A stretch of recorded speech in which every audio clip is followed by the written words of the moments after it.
Assalamualaikum warahmatullahi wabarakatuh. Saya Puput Fitriani dengan NIM C1B021058, mata kuliah Interpersonal dan Komunikasi Bisnis, dosen pengampu Bapak Bambang Purnomo SEMM. Baiklah, di sini saya akan menganalisa tugas pada mata kuliah Interpersonal dan Komunikasi Bisnis. Kondisi PT Toyoda saat ini, pertama, laporan keuangan PT Toyoda Indonesia selama 3 tahun terakhir 2019, 2020, dan 2021 menunjukkan bahwa adanya penurunan pertumbuhan revenue, yaitu minus 20% dibandingkan pada tahun buku 2018. Selain itu, pangsa pasar juga mengalami penurunan karena adanya persaingan yang sangat ketat beberapa tahun terakhir dari para pesaing. Selanjutnya, membuat pangsa Toyota pasar PT Toyota Indonesia menjadi 35% pada tahun ini. Para pesaing saat ini secara agresif fokus pada menggarap mobil listrik, elektrik, VH seperti pesaingnya Hyundai, Suzuki, Daihatsu, serta berfokus pada segmen pasar yacht dan keluarga muda yang membutuhkan mobil kecil 4 seater dan hemat dalam konsumsi bahan bakar. Selama 3 tahun terakhir ini, PT Toyota Indonesia fokus pada pasar minibus dengan segmen keluarga dengan merek Kijang Innova. Kijang Innova terkenal dengan minibus yang bisa membuat banyak penumpang dan cocok untuk pasar Indonesia. Cocok untuk pasar Indonesia yang membutuhkan mobil penumpang untuk keluarga. Selanjutnya, penugasan buatlah melalui SWOT dari PT Toyota Indonesia. Yang kedua, sebagai seorang direktur PT Toyota Indonesia, apa strategi yang Anda lakukan? Bagaimana perusahaan bisa meningkatkan penjualan dan perbaikan yang harus dilakukan?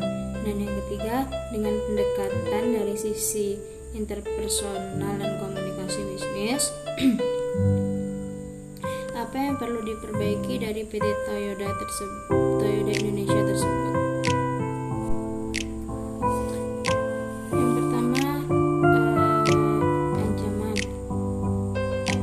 produsen lain yang terus berkembang. Yang kedua, biaya rantai yang terkait dengan minyak, produksi dan pengiriman material. Yang ketiga, fluktuasi nilai tukar mata uang asing. Dan yang keempat, pertumbuhan pada kompetitor, banyaknya model mobil yang baru dari pesaing.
dengan cara membuat video yang menjelaskan fitur-fitur yang dimiliki oleh mobil dan dapat diposting di Instagram, YouTube, TikTok, dan keempat, melakukan kerjasama dengan pemerintah, kepolisian maupun TNI untuk pengadaan kendaraan dinas.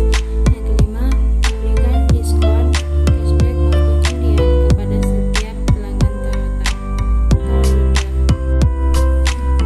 Selanjutnya yang terakhir, dengan pendekatan dari sisi interpersonal dan komunikasi bisnis, apa yang perlu diperbaiki dari PT Toyota Indonesia tersebut? Yaitu negosiasi harus dilakukan untuk mencapai kesepakatan yang saling menguntungkan. Pelaku bisnis berinteraksi secara andal dengan banyak pemangku kepentingan, termasuk pemasok, mitra bisnis, dan pelanggan. Negosiasi bukan hanya tentang menggunakan kata-kata yang tepat, tetapi juga tentang waktu, pengetahuan faktual dan berbasis data, serta kepercayaan diri dalam negosiasi yang sedang berlangsung.